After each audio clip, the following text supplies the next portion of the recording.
Closed doors, I'm a fool for your love.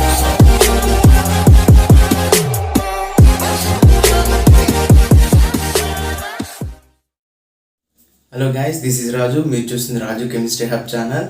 చెప్పాల్సింది చాలా ఉంది, నేర్చుకోవాల్సింది మిగిలి ఉంది. Don't worry, Raju here. Okay, welcome to the periodic trends episode.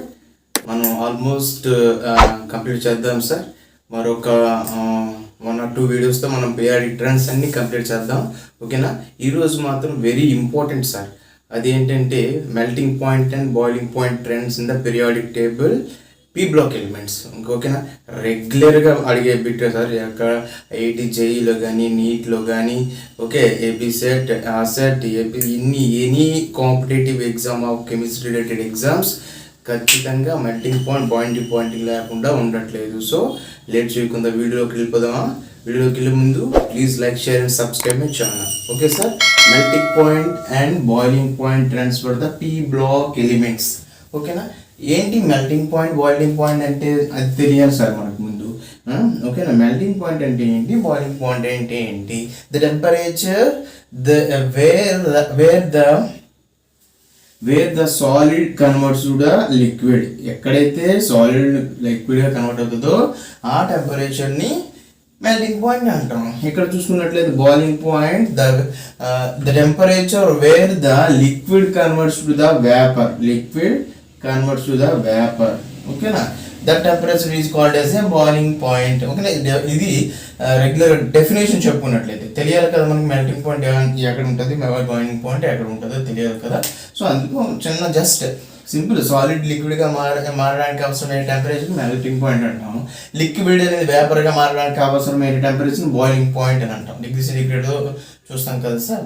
ఇప్పుడు వాటి యొక్క increasing orders, decreasing orders of P block ఎలిమెంట్స్లో మనం చూద్దాం. ఓకే, పీ బ్లాక్ ఎలిమెంట్స్ ఏంటి sir?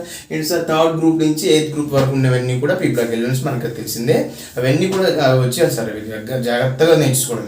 Boron, aluminium, gallium, thallium, carbon, silicon, germanium, lead, and nitrogen, phosphorus, arsenic, antimony, bismuth, oxygen, sulfur, selenium, toluene, polonium. Okay, fluorine, chlorine, bromine, iodine, atrocity. అలా టప వచ్చేయాలన్నమాట. అలా వస్తే మనం easy అయిపోద్ది, ఏం లేదు. Just మీరు అలా ఈ పీరియాడిక్ ట్రెండ్స్ వీడియో చూస్తే మీకు వచ్చేస్తుంది. నేను ఎంత స్పీడ్ చెప్పాను, మీరు అంత స్పీడ్ చెప్పేయచ్చు. ఓకే, ఇది పెద్ద హార్డ్ వర్క్ చేయాల్సిన అవసరం లేదు. జస్ట్ ట్రిక్ ఫాలో అయితే సరిపోతుంది అనమాట. ఓకేనా? పీ బ్లాక్ ఎలిమెంట్స్ యొక్క ట్రెండ్స్ ఏంటి? ఏ trends? Melting point orders, boiling point orders చూద్దాం. ఇందులో ఇక్కడ మనం చిన్న ముందు ఫాలో అయిపోతాం, ట్రిక్ ఫాలో అయిపోతాం. ఒక ఎందుకు వచ్చింది ట్రిక్ చూద్దాం. ఓకేనా? ట్రిక్ ఏంటంటే, what is the trick? Just చూడు, నువ్వు ఆ set, AP set net prepare అవుతున్నావా, ఈ ట్రిక్ ఫాలో అయితే చాలా సరిపోతుంది. ఓకేనా? ఏంటి ట్రిక్ అంటే, in the 3rd group and 4th group, melting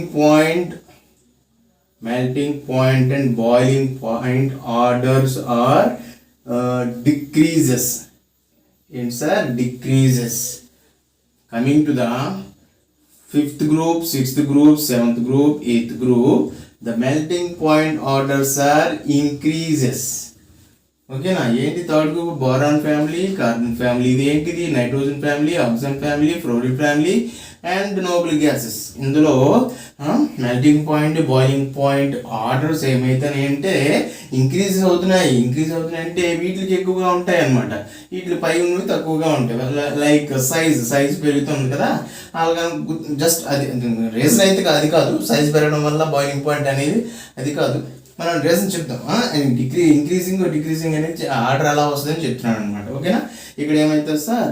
decrease అవుతాయి. ఇందులో ఏమవుతాయి సార్? సింపుల్గా చెప్పుకున్నట్లయితే ఇందులో ఏమవుతాయి అన్న? డిక్రీజెస్. ఓకేనా? డిక్రీజెస్ అంటే దేనికి డిక్రీజ్ అంటే దాని ఆర్డర్ ఏంటి సార్? గ్రేటర్ దెన్ కదా, గ్రేటర్ దెన్. ఇలా అంటే ఏంటి? బోరాన్కి ఎక్కువగా ఉంటుంది. అదే కదా డిక్రీజింగ్ ఆర్డర్ అంటే. దీనికి పెరిగింది, అలా తగ్గుతుంది, అన్నిటికన్నా తాలింగ్ తక్కువ. అది డిక్రీజ్ ఆర్డర్ అంటే. అది చెప్పాను ఇందాక, సైజెస్ లాగా. ఇక్కడ ఏమైంది? సైజ్ పెరిగినట్టు ఇంక్రీజింగ్ అనమాట. ఏమైతే సైజ్ ఇక్కడ చూడండి, ఇందులో ఇంక్రీజ్ అవుతాయి అన్న. ఇంక్రీజ్ అంటే ఏంటి? Like size పెరిగినట్టే. సైజ్ పైనుంచి కిందకి వచ్చేకెళ్తే టాప్ టు బాటమ్ సైజ్ అనేది ఇంక్రీజ్ అవుతుంది కదా. అదే విధంగా ఇందులో కూడా ఇంక్రీజ్ అవుతుంది. ఏంటి? మెల్టింగ్ పాయింట్, బాయిలింగ్ పాయింట్ అనేది. ఏంటి అప్పుడు దేనికి ఉంటుంది సార్, బిస్మత్కి ఎక్కువ ఉంటుంది, ఇలా ఇలా నైట్రోజన్ తక్కువ ఉంటుంది. ఓకే, అంటే సైజు లాగా అనేసి మనం ఇప్పుడు ట్రిక్ నేర్చుకుని దానికి రీజన్ నేర్చుకోవాలి. రీజన్ నేర్చుకోకపోతే అవ్వదు, మనం ట్రిక్ గుర్తు ఉండదు. ఎన్ని ట్రిక్స్ అని గుర్తుపెట్టుకుంటాం, రీజన్ తెలిసి ట్రిక్ నేర్చుకుంటే నెంబర్ ఆఫ్ బిట్స్ చేస్తే మర్చిపో, నువ్వు జాగ్రత్తగా చూడు, అంతే సరిపోతుంది. ఓకేనా. బోరాన్ ఫ్యామిలీ తీసుకోండి, ఏమన్నాము, బోరాన్ అండ్ కార్బన్ ఫ్యామిలీలో melting point, boiling point orders అనేవి డిక్రీజ్ అవుతాయి అన్నాం. చూడండి బోరాన్ ఫ్యామిలీ తీయండి, boron, aluminium, gallium, indium, thallium. ఏమవుతుంది అన్నాం ఇక్కడ, ఏమవుతుంది అన్నా, డిక్రీజ్ అవుతుంది అన్నాం. ఆర్డర్ రాసేస్తున్నాను. ఓకే ఓకే ఆర్డర్ రాస్తాను కదా. ఇక్కడ ఎందుకు రీజన్ ఏంటి అంటే, in the boron small size atom కదా, స్మాల్ సైజ్ ఆటమ్ అయినప్పుడు, ఓకే స్మాల్ సైజ్ కదా, due to the small size of the boron, the force of attraction between the boron atoms are strong. ఏంటి, small size వల్ల అక్కడ force of attractions అనేది స్ట్రాంగ్గా ఉంటాయి. So దాన్ని విడగొట్టడానికి ఇట్ టేక్స్ మోర్ టెంపరేచర్స్, కాబట్టి బాయిలింగ్ పాయింట్ ఇంక్రీజ్. ఇప్పుడు మనం చెప్పుకోలేదు కదా, ఇప్పుడు ఆల్రెడీ ట్రిక్ చెప్పాను కదా. ఇప్పుడు బాయిలింగ్ పాయింట్ ట్రెండ్స్ చెప్తున్నాను సార్ నేను, తర్వాత మెల్టింగ్ పాయింట్ ట్రెండ్స్ చెప్తాను. ఇప్పుడు చెప్పేవన్నీ కూడా బాయిలింగ్ పాయింట్ ట్రెండ్స్. ట్రిక్ చెప్పాను, ఇప్పుడు boiling point trends of the following compounds అని అంటే మనం పీ బ్లాక్ ఏ గ్రూప్ ఇచ్చినా మనం చెప్పవచ్చు. ఇక్కడ రీజన్ ఏంటి సార్, ఇక్కడ డిక్రీజ్ అవుతున్నాం కదా, ట్రిక్గా ఫాలో అయ్యాము. రీజన్ చెప్పాను. రీజన్ ఏంటి సార్, ఇక్కడ due to the small size of the boron atom కదా, ఏదైనా స్మాల్ సైజ్ ఉన్నప్పుడు ఏమవుతుందంటే వాటి మధ్య force of attractions are more. therefore force of attraction more అంటే స్ట్రాంగ్ గా ఉంటుంది. ఆ స్ట్రాంగ్నెస్ ని బ్రేక్ చేయడానికి it requires the more temperature, so that's why boiling point is increases. ఓకేనా. ఇక్కడ చూసుకున్నట్లయితే due to the more size the force of attractions looser. So loose గా ఉన్న ఫోర్స్ ఆఫ్ అట్రాక్షన్స్ కి వాటిని విడగొట్టడానికి they require the less temperature when compared to this one. So boiling point also decreases. Okay, simple. Okay, just అలా చూడు సరిపోతుంది అంతే. Okay, boron family అయిపోయింది. సేమ్ యాజ్ కార్బన్ ఫ్యామిలీ కూడా, carbon, silicon, germanium, tin, lead. Due to the carbon less size, they have more force of attractions, then boiling point order is increases like this. Okay, due to the more size of the lead, the force of attractions are decreases, the temperature also decreases, that therefore boiling point is decrease. Okay, this is about the boiling points of the third and fourth. Okay, decreasing ఎలా అవుతుందంటే ఇలా చెప్పాను. ఇక్కడ చూసుకున్నట్లయితే ఓకేనా, just right down. Okay, ఇప్పుడు మనం 5th, 6th, 7th, 8th చూద్దాం సార్. ఓకే, చెప్పేస్తున్నాను.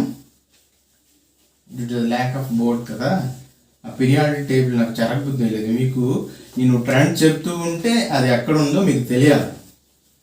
ఓకే, అందుకే చెరపట్లేదు. చెరపట్లేదు అంటే నేను వీడియో చేసినప్పుడల్లా రాస్తున్నాను సార్.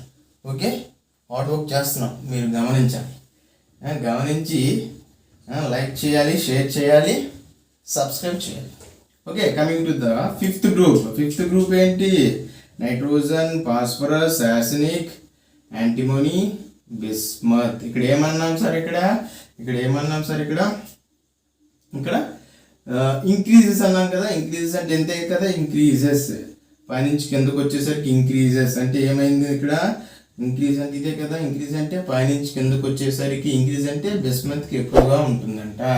ఎందుకు ఎక్కువగా ఉంటుందంట, ఓకే, ఎందుకు అంటే the molar masses are 5th, 4th వరకు మనం చెప్పేసుకున్నాం కదా. 5th, 6th, 7th, 8th వచ్చేసరికి the molar masses are increases. Molar masses are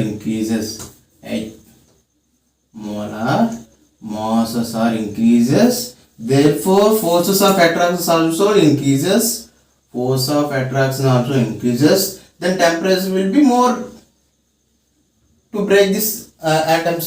ఓకేనా, టెంపరేచర్ కూడా ఎక్కువ అవసరం పడుతుంది కాబట్టి therefore బాయిలింగ్ పాయింట్ అనేది ఇంక్రీజ్ అవుతుంది, టాప్ టు బాటమ్ ఇంక్రీజ్ అవుతుంది.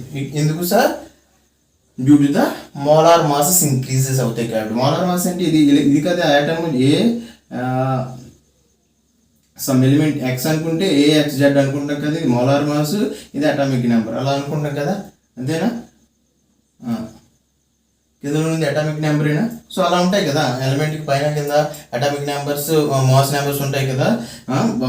మీ పీరియాడిక్ టేబుల్లో అబ్జర్వ్ చేసినట్లయితే from 5th group to 7th group 8th group the molar masses are increases, therefore force of attraction also increases, therefore more required temperature is required for the break this atoms. So boiling point orders are increases like this. Okay na, this is expected. కానీ ఇందులో కొంచెం twist ఉంది. ఇది తప్పు. మనం expect చేసేది ఇది due to the molar mass increase అవుతుంది కాబట్టి ఇది ఎక్స్పెక్ట్ చేస్తాం. కానీ ఓకే, కానీ ఏమవుతుందంటే కమింగ్ టు ద 4th కదా 1 2 3 4th and 5th atoms due to the ఇందులో కూడా మోలార్ మాసెస్ అనేవి ఇర్రెగ్యులర్గా ఉంటాయి. వెన్ కంపేర్ టు బిస్మత్కి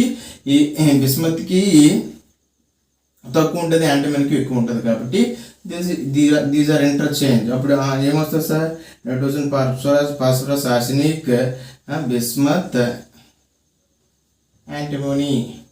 ఇక్కడ ఏం చేంజ్ చేసాం, 4th 5th ఎలిమెంట్స్ చేంజ్ చేసాం.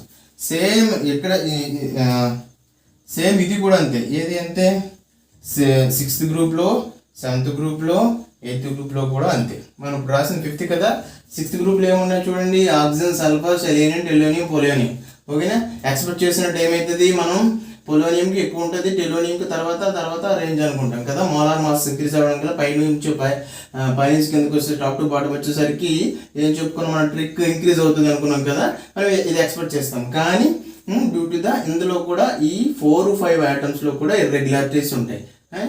ఇక్కడ చెక్ చేసాం కదా, అలాగే ఇక్కడ కూడా ఓన్లీ 4 5 ఐటమ్స్ అనేవి ఇంటర్చేంజ్ చేస్తే అదే boiling point orders of the these groups 5th 6th 7th 8th groups. Only ఒకే ఒక ఎక్సెప్షన్, ఏమి ఇంటర్చేంజ్ చేయాలి sir, 4th 5th group items. ఓకేనా, మీరు చెక్ చేసుకున్నట్లయితే దాని యొక్క మోలార్ మాస్ అనేవి వీటితో కంపేర్ చేసుకుంటే యాంటిమోనీకి ఎక్కువ ఉంటాయి. ఓకేనా, మీరు చూడండి పీరియాడిక్ టేబుల్ చూడండి, నన్ను అడగండి పర్వాలేదు.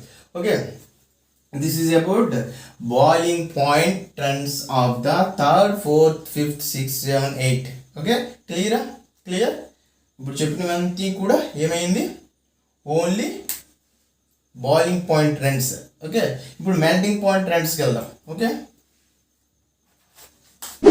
ఓకే, ఇప్పుడు వరకు బాయిలింగ్ పాయింట్ ట్రెండ్స్ చూసాం, పీ బ్లాక్ ఎలిమెంట్స్ అన్నింటి యొక్క బాయిలింగ్ పాయింట్ ట్రెండ్స్ చూసాం. ఇప్పుడు melting point trends in P block elements. ఓకేనా, ఇక్కడ చూడండి, నేను పీ బ్లాక్ ఎలిమెంట్స్ అన్నీ రాశాను. ఓకే, ఇక్కడ చూసుకున్నట్లయితే మనం ఒక్కొక్కటి చూద్దాం సార్. ఇక్కడ మనం ఏమనుకున్నాము, 3rd 4thలో డిక్రీజ్ అవుతాయి అనుకున్నాం కదా. బోత్ ఏమన్నా both melting point and boiling point అన్నీ కూడా 3rd 4thలో డిక్రీజ్ అవుతుంది. దాని మీద మనం స్టిక్ అయి ఉండాలి. ఓకే, 3rd 4thలో డిక్రీజ్ అవ్వాలి. ఇక్కడ చూడండి 3rd గ్రూప్లో ఉంది కదా, 3rd గ్రూప్లో ఉందా, 3rd గ్రూప్ బోరాన్ అల్యూమినియం కదా. సో డిక్రీజ్ అవ్వాలంటే దాని అర్థం ఏంటి, ఇది కదా, this is the expected one. విశేషం ఉన్నాయి చెప్పాను కదా, మోలార్ మాసెస్ అనేవి మారిపోతే ఫోర్స్ ఆఫ్ అట్రాక్షన్స్ అనేవి మారిపోద్ది, టెంపరేచర్ కూడా మారిపోద్ది. ఓకేనా, ఓకే, ఇక్కడ గ్యాలియంకి థియాలియంకి మధ్య ఇంటర్చేంజ్ వస్తుంది సార్. ఇక్కడ గ్యాలియంకి నేను మీ తర్వాత ఆర్డర్ రాసుకోండి, బోర్డు చాలు కాబట్టి నేను రాయట్లేదు. This is about 3rd group family. Coming to the carbon గ్రూప్లో 4th కదా, అగైన్ 4th కదా సార్, మళ్ళీ డిక్రీజ్ అవుతుంది. So this is the expected one. కానీ టిన్కి లెడ్కి మధ్య ఇంటర్చేంజ్ వస్తుంది sir, due to the molar masses ఇంటర్ప్లేన్ అనమాట, డిసిప్లిన్గా ఉంటాయి కాబట్టి. Okay, this is about 4th and 3rd group of melting point orders. Okay, మనం దీని మీద స్టిక్ అయినట్టే 3rd 4thలో మెల్టింగ్ పాయింట్స్ అనేవి డిక్రీజ్ అవుతాయి అనుకున్నాం. Okay, clear. ఓకే, ఇక్కడ చూడండి, కమింగ్ టు ద ఇదేంటిది 5th గ్రూప్ 6th గ్రూప్. ఏం చెప్పాను, 5th 6th 7th 8thలో ఏమవుతుంది అన్నాము, ఇంక్రీజెస్ అవుతాయి. ఎలా, ఇదే కదా, due to the molar masses. Okay, ఇక్కడ చూసుకున్నట్లయితే సైజ్ బట్టి 3rd గ్రూప్లో సైజ్ బట్టి చెప్పుకున్నాం కదా, అందులో కూడా మళ్ళీ ఇందులో ట్విస్ట్ ఉన్నాయి. సైజ్ పెరిగినప్పటికీ కూడా ఇక్కడ మోలార్ మాసెస్ అనేవి మారిపోవడం వల్ల అటు ఇది ఇటు దట్ అది అవుతుంది due to the molar mass interchanges అనమాట. ఓకే, ఇక్కడ కంప్లీట్ మోలార్ మాసెస్ అనమాట. ఓకే, మన సైజ్ ప్రకారం చెప్పట్లేదు. ఓకే, సైజు అనేది దీనికి ఎక్కువగా ఉన్నా సరే, సైజు ఎక్కువగా ఉన్నప్పుడు మనం జనరల్గా తక్కువ అట్రాక్షన్స్ ఉంటాయి అనుకున్నాం, కానీ మోలార్ మాసెస్ అనేవి ఎక్కువగా ఉండడం వల్ల కూడా అప్పుడు కూడా స్ట్రాంగ్లీ బైండ్ అయిపోతాయి. కాబట్టి 5, 6, 7, 8 గ్రూప్స్లో మోలార్ మాసెస్ అనేవి స్ట్రాంగ్గా ఉంటాయి. కాబట్టి వాటిని విడదీయడానికి మోర్ టెంపరేచర్ రికవరీ అవుతుంది, కాబట్టి ఇంక్రీజెస్ అవుతాయి. మళ్ళీ ఆ ఇంక్రీజెస్లో కూడా దిస్ ఈజ్ ఎక్స్పెక్టెడ్ వన్ కదా, ఇది అనుకుంటాం కానీ ఆప్షన్ ఇది కాదు. మళ్ళీ ఇందులో ఆర్సెనిక్ బిస్మత్ మధ్య ఇంటర్చేంజ్ వస్తుంది సార్. దీనికంటే దీనికి ఎక్కువ మోలార్ మాస్ ఉంటుంది కాబట్టి దీనికి ఎక్కువ ఆర్సెనిక్ అనేది ఫస్ట్కి వెళ్తుంది, బిస్మత్ అనేది దీని ప్లేస్లోకి వస్తుంది. Okay, next coming to the oxygen family. Again oxygen family అంతే కదా, ఇంక్రీజ్ అవుతుంది. Okay, this is the expected one, కానీ ఇది కాదు. మళ్ళీ ఏది టెలోనియం పొలోనియం మధ్య ఇంటర్చేంజెస్ వస్తాయి due to the molar masses డిస్ప్లేన్ అనమాట. ఓకే, మనం ఒకదాని మీద స్టిక్ అయ్యాం. 3rd, 4thలో డిక్రీజ్ అవుతుంది, అందులో కూడా ట్విస్ట్ ఉన్నది కాబట్టి అది చెప్పాను. ఓకే, 4, 5th, 6thలో కూడా ఇంక్రీజ్ అవుతుంది, అందులో కూడా డిసిప్లిన్. ఓకే, గుర్తుపెట్టుకోండి ఒకసారి. 3, 5, 4, 5, 3, 5 ఉన్నది కదా, ఇంటర్చేంజెస్ అనమాట. ఇంటర్చేంజెస్ చిన్న ట్రిక్ లాగా గుర్తుపెట్టుకుంటూ సరిపోద్ది అనమాట. ఓకే, మళ్ళీ ఇవి గుర్తుపెట్టుకుంటూ ఏవి గుర్తుపెట్టుకోవాలి, 3rd, 4thలో మనం డిక్రీజెస్ అవుతుంది గుర్తుపెట్టుకొని, డిక్రీజ్లో 3rd, 5th ఎలిమెంట్ అనేది ఇంటర్చేంజ్ అవ్వాలి. మళ్ళీ 4th ఫ్యామిలీలో ఇది 3rd, ఇది 4th. ఓకే, మళ్ళీ 4th ఫ్యామిలీలో ఏమైతే 3rd, 4thలో డిక్రీజ్ అవుతూ 4th ఎలిమెంట్స్ అనేవి ఇంటర్చేంజ్ అవ్వాలి. బాగుందా ట్రిక్? జాగ్రత్త గుర్తుపెట్టి ప్రాక్టీస్ చేస్తే వచ్చేస్తుంది అనమాట. ఓకే, ఇప్పుడు 5th, 6thలో 5th, 7, 8 చెప్తాను నేను. 7, 8 ఏం చేంజ్ ఉండదు, ఇంక్రీజ్ అయితే ఇంక్రీజ్ అవుతుంది, ఏమి డిసిప్లైన్ మోలార్ మాసెస్ ఉండవు కాబట్టి డైరెక్ట్ రాసేవచ్చు. ఏంటి? Helium, neon, argon, krypton, xenon, radon. ఏమవుతుంది? 7, 8th గ్రూప్లో ఏమవుతుంది? ఇంక్రీజ్ అవుతుంది కదా, ఇలా fluorine, chlorine, bromine, iodine, astatine. ఏమవుతుంది సార్? 5th, 6th, 7, 8లో melting and boiling point orders అనేవి ఇంక్రీజ్ అవుతాయి due to the molar masses. ఇందులో మాత్రం మనకి కొంచెం ట్విస్టెస్ ఉన్నాయి కాబట్టి సపరేట్గా రాసాను. మీ అందులో 3, 4, 5, 6లో మాత్రం. ఓకే, 3, 5, 6లో ట్విస్ట్ ఉన్నాయి కాబట్టి రాసాను. ఇక్కడ 7, 8లో ఏ ట్విస్ట్ లేదు కాబట్టి ఆ స్టేజ్ ఇంక్రీజింగ్ ఆర్డర్ రాసాము. ఈ 5, 6లో ఇంక్రీజింగ్ అవుతూ ఓకే 3, 5 ఎలిమెంట్స్. ఇందులో 5th గ్రూప్లో 3, 5 ఎలిమెంట్స్ అనేవి ఇంటర్చేంజ్ అవుతాయి due to the display of molar masses. Coming to the 6th గ్రూప్లో 4, 5 అందుకే నేను రాశాను 3, 5, 4, 5, 3, 5, 4, 5. ఓకే, అలా ఇది సింపుల్గా boiling point, melting point orders in the periodic table. Okay, చాలా ఇంపార్టెంట్ సార్. మనం కాన్సెప్ట్ గుర్తుపెట్టుకున్నాం, ట్రిక్ గుర్తుపెట్టుకున్నాం. కాన్సెప్ట్ ఏంటి? సైజెస్ ప్రకారం 3rd, 4th గ్రూప్లో అండ్ మోలార్ మాసెస్ ప్రకారం 5, 6, 7, 8లో. బాయిలింగ్ పాయింట్ ఆర్డర్లో పెద్దగా చేంజ్ రాలేదు. ఓకే, మీరు చూసినట్లయితే ఒకటే చేంజ్ వచ్చింది, మీరు చూసారు కదా 6, 7, 8లో. ఓకే, అది ఓన్లీ బాయిలింగ్ ఒకే ఒక ఎలిమెంట్. ఓకే, అది మార్చాము మనం ఆల్రెడీ ముందు చెప్పుకున్నాం కదా. కానీ మెల్టింగ్ పాయింట్ ఆర్డర్లో మాత్రం కొంచెం చేంజెస్ ఉన్నాయి. Okay, this is for today episode. Thanks for watching and please like, share and subscribe my channel. This is Raju signing off. Jai Hind.